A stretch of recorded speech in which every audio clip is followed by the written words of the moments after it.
And welcome back to the Smart Tank Revolution, where we always kick out at 2. I am your host, the benevolent intelligent, Donnie Wonderful, aka the excellence of elocution. And we're right back at you with another episode of The Essentials, where we rank wrestlers of old and new based on 2 rating systems, which are both kindly and eloquently listed in the description box if you care to read them. However, if you're listening, I will reveal them to you. One of them comes from the excellence of execution himself. It comes from Bret Hart, which was revealed in his autobiography, My Real Life in the Cartoon World of Wrestling, which is a great read. If you haven't read the book, please read the book. It's an encyclopedia of wrestling. And then from there, we go on to our beautiful ranking system entitled The Essentials. And I failed to mention that both rating systems has 3 categories. Bret Hart's scores from 1 to 10, 1 being the lowest, 10 being the highest, on wrestler's look, his promo ability, and his in-ring work, whereas our STR rating system also has 3 categories, but we score from 1 to 5 to be a bit more strict. We score on an innovative effectiveness, which is the ability to work as a babyface or heel, the classic matches, classic rivalries, and the defining and redefining moments. So, with that being said, who are we ranking today? Well, at the time of recording, I don't know, but given the thumbnail, you will know. And I just decided that I'm going to do Sid, aka Sid Justice, if you remember that short WWF stint, aka Sid Vicious, aka Sycho Sid, minus the P, which I always thought was weird. I got in trouble, actually. Well, not in trouble, but I got ridiculed in my, I want to say, 5th grade, 5th or 6th grade. English or language. It was language class, for saying that psycho was spelled the way that Vince McMahon was spelling it back in 1995. But that's neither here nor there. Quick story. But I think this was actually a real interesting pick of mine, because I've been notoriously generous with a lot of the ratings, the criteria here.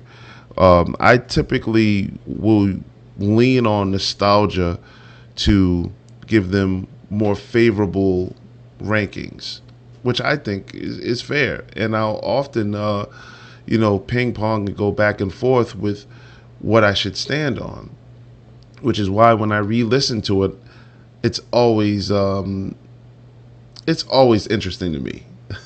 And yes, as my colleague Joey Business referred to on his wonderful review of Rob Van Dam, yes, we do go back and listen to our own stuff. It can be narcissistic. But speaking of the narcissist, we'll get to Lex Luger at some point in these things. But yeah, I think Sid overall as a package, as a specimen, like, the look is there, and that's how we're gonna delve into it. So we're gonna go starting with Bret Hart's rating system first, and I'm gonna start with the strongest, the wrestler's look. Sid is a specimen, especially in his prime. 6'9", about 290 something pounds, maybe 315, just jacked to the gills. Now, granted, there was the steroid era, but still, just jacked to the gills. And, ironically, when you look at Sid, you think that, he's a football player or, a basketball power forward. Like, he has the physique of that. And I always thought that it was interesting that he was enamored with softball. Said I wouldn't, have guessed that. But yes, Sid loved softball. But I don't want to get off topic. Yeah, the wrestlers look, like I said, we're going to start strong for him. That's a 10. I mean, he passes the eye test. No matter who, Stevie Wonder can see that this man is a wrestler. Great build, trunks, really a generic ring attire, but he is a wrestler. High boots, knee pads, elbow pads, taped wrist. Sid gives you the whole package. His look is phenomenal.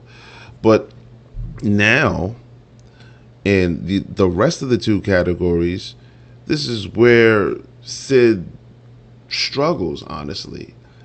The promo ability. I can't think of a good Sid promo. I can think of a botched one, but I can't think of a really good Sid promo. It's not that he was bad, even in his WCW ways. I mean, like, he delivers things with conviction and ambition. But I wouldn't necessarily call him a strong promo. So, I mean, like, this one may be rapid fire here, but I'm gonna go straight with I'm gonna call it right down the middle. I'm gonna give him a 5. I'm gonna have to give him a 5, because I don't recall ever thinking that he was bad, but I also don't recall ever thinking, man, that was great either. That was great work on the stick. No, I mean, like, he's had some good segments, especially when the 1995 Shawn Michaels babyface turn, but he didn't really say much. So yeah, I'm just gonna have to stick it right there in the middle. And probably the worst of the three categories from Bret Hart's rating system is the in-ring work. This one is where Sid's gonna have to suffer a lot too, because with all due respect, this was the pure definition of the sizzle, not the steak. Frosting, but no cake. Wrestling wise, he's a big man, so you get the big man power moves, but that was pretty much it. He was a one trick pony, and because of that led to one of the worst dramatic, for me, on screen, on air injuries in the history of wrestling. The flying big boot, one leg boot from the top or middle rope. I don't remember. I've seen it maybe like 3 times, and that was enough. But when his leg snapped in half, that was gruesome. And the backstory behind that is that apparently there was a lawsuit or some form of litigation followed by that, because he was, it's hard to say pressured. I want to say maybe encouraged or advised, because you're not going to pressure a big 6'9". I mean, come on. Like, look at Sid. His wrestlers look, I gave him a 10 for a reason. Welcome to that guy and try to pressure him into anything. But he was told, how about that? He was told to widen or, diversify his arsenal of moves. If you're being told by an agent or the president, I don't remember who, but I do remember that there was some type of legal issue or legal formalities with that, and with that being the principle, he was told to diversify his move set. No, I don't think anybody's walking up to a Bret Hart, Shawn Michaels, Undertaker, Steve Austin, The Rock. The list goes on. Hell, even nobody's gonna walk up to Seth Rollins today or AJ Styles and say, "Hey, man, look, we need you to do something different in the ring." So, I mean, this may be the record thus far in the essentials for the all-time low. Sid's in-ring work, I'm gonna have to rank a 2. But trust me, guys, like, I'm a huge fan of Sid. Always have been, even when he was Sid Justice in the WWF. Quick story: the very first time that I've ever seen a choke slam performed was in the Boston Garden. around 19, it had to be 1991, 1992. I was a little toddler. Sid Justice at the time versus The Undertaker in a casket match. And this was the time where every time Taker would come to Boston in those house shows, he would lose. That kind of made me not be afraid of him anymore. But Sid delivered this beautiful chokeslam. It looked phenomenal. Only to find out years later that mainly the Undertaker was responsible for that. Like classic Undertaker, the black suit with the gray gloves, the lighter, younger Undertaker got a lot of hang time on that power slam. But I remember thinking, wow, Sid looks great doing that. Like he has to be super strong. I'm not gonna lie, I tried that on a few of my cousins, and I apologize, and didn't get the same result at all. But I guess that's more of a hats off to the Undertaker for making Sid look strong. But outside of that, I didn't give him a 1 because his power bomb looked devastating. He has a great finisher.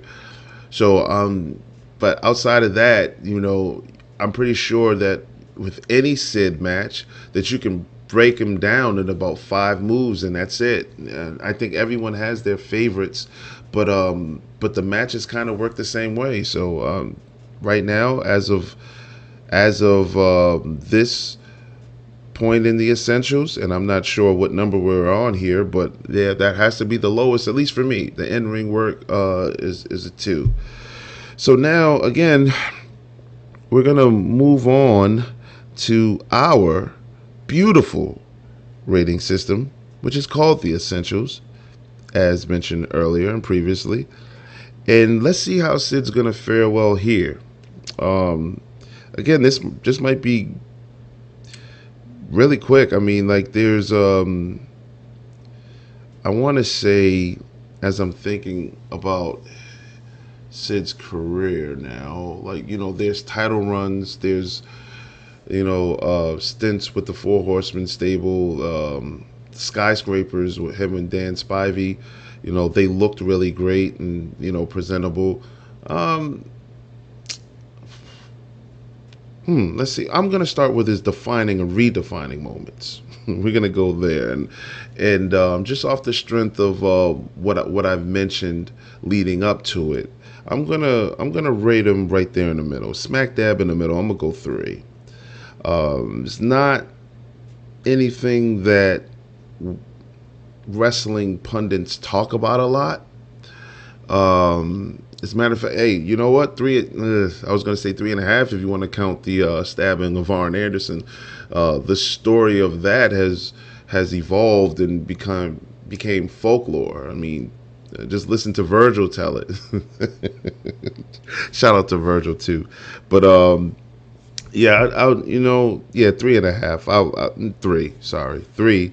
Right there in the middle. There was multiple title runs because, again, like the look of Sid is enough to, it validates the ticket price. You want to see what this guy is going to do. It's just unfortunately, he really didn't do much. But anytime you can main event with Hulk Hogan during the Hulk Hogan prime years, and granted this was at the tail end of the Hulk Hogan prime years, but that should mean something. And I don't think that he should, despite how low his ring work is or was then, he had enough to hang in there with the big leagues. Obviously, he was WCW, WWF, no WWE then, but still, he was a regular on the roster. So I have to give him his credit. 3, yeah, because I'm debating on whether or not I want to change it, but yeah, 3. I'm gonna stick with the 3. All right, so the classic matches and the classic rivalries. Oh, oof. I guess I want to rank this lower than when I'm going to rank it, but 1995, the rivalries, him and Shawn in versus Diesel. That sold the whole WrestleMania. WrestleMania 11 was was actually sold off Lawrence Taylor, but what should have been the last match was HBK and Diesel with Sid as the bodyguard or enforcer. That feud was hot for a while, and then the classic match to my biased eyes, Survivor Series 1996. Yeah, because Lord knows I know it wasn't 1997, but Survivor Series 1996. The Madison Square Garden faithful turning on Shawn Michaels. And at this time, I don't hate Shawn Michaels, but I'm bitter that he beat my boy clean in a 60-minute Iron Man match. I'm bitter. Recess was ruined the day after WrestleMania 12 for me because I said Bret really lost, and I can't really explain it any other way. But he was pinned right there, took the finish, pinned right there in the middle, and I wanted nothing greater than to see HBK lose, and I got that. That was classic to me. And on top of that, Sid walked in as the heel. And if you watch that match, he was damn near the babyface. That's classic to me. Off the, you know what, 4. Okay, all right. I want to say that, but I'm gonna keep that smack dab in the middle too. I'm gonna go 3. I'm going to go 3. Man, Sid and Cactus Jack. Actually, ooh.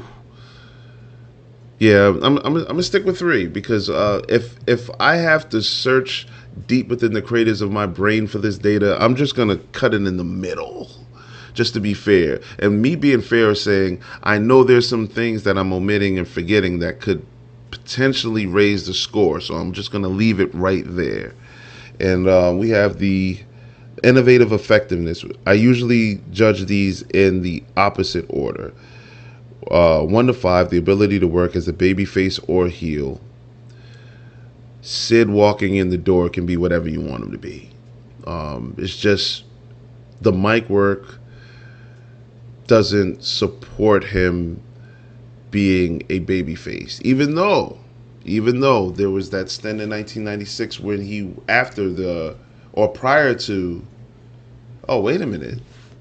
I'm sorry, 1997, I want to say. He was towards the tail end of Sycho Sid, he was a babyface. Him and British Bulldog, where the loser had to eat dog food. He was a babyface because that was during the Hart Foundation time. But again, I guess 1997 going up against the Undertaker. I guess that was babyface versus babyface. But outside of that, nothing really. I mean, he's generic here. I think, when he had a mouthpiece with Ted DiBiase when he was the crown jewel of the $1 Million Corporation. He was a heel, but the whole group, the whole stable was a heel. So that worked when he had Ted DiBiase with him. Late 1992 in the Sid Justice era, he had Harvey Whippleman as his manager. Harvey Whippleman, Downtown Bruno, was at that time, he managed a couple of jobbers. I don't remember taking Harvey Whippleman seriously in 1992. So I also remember thinking, well, when he partnered with Sid Justice, I said this is a peculiar connection, and in hindsight, you could have done, I guess. I mean, Sid really didn't, the aura and the physique, it was intimidating himself, where he actually really didn't need a manager with him, but he had one, but he was a heel, and you believed him more as a heel. So I'm just gonna settle for 2, because I'm drawing blanks justifying how we can raise that score up to a 3.5.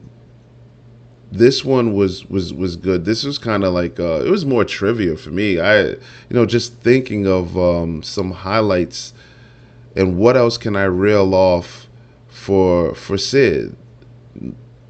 Then again, you have to consider that he had multiple title runs in both the promotions. Yeah, this one is going to be kind of short for me. I mean, I'm usually used to going another 10 minutes with these, but with Sid, I mean, he helped me set a record for the essentials. I mean, this is likely the all-time lowest I've ever ranked anyone. I have to go back and double check that. But but yeah, that I'm thinking I have a strong inclination that that's the case. And ironically, I'm a huge fan of his. So yeah, that was the essentials. A very complex one for me, but we'll definitely be back with another. And please, if you haven't already subscribed to the channel, please do so. Like the video, share it if you feel like if it's relevant to any of your groups, your talk groups. Um, Comment in the comment section. Tell me what you agree with and disagree with. We will oblige and reply. And lastly, check out all the other videos in the essentials. Joey Business does a great job. I know there's well over 10 now. So, and do the same for all of those. If you guys agree or disagree, leave us a comments and, we'll go back and forth there. But this has been the essentials. Donnie Wonderful signing off.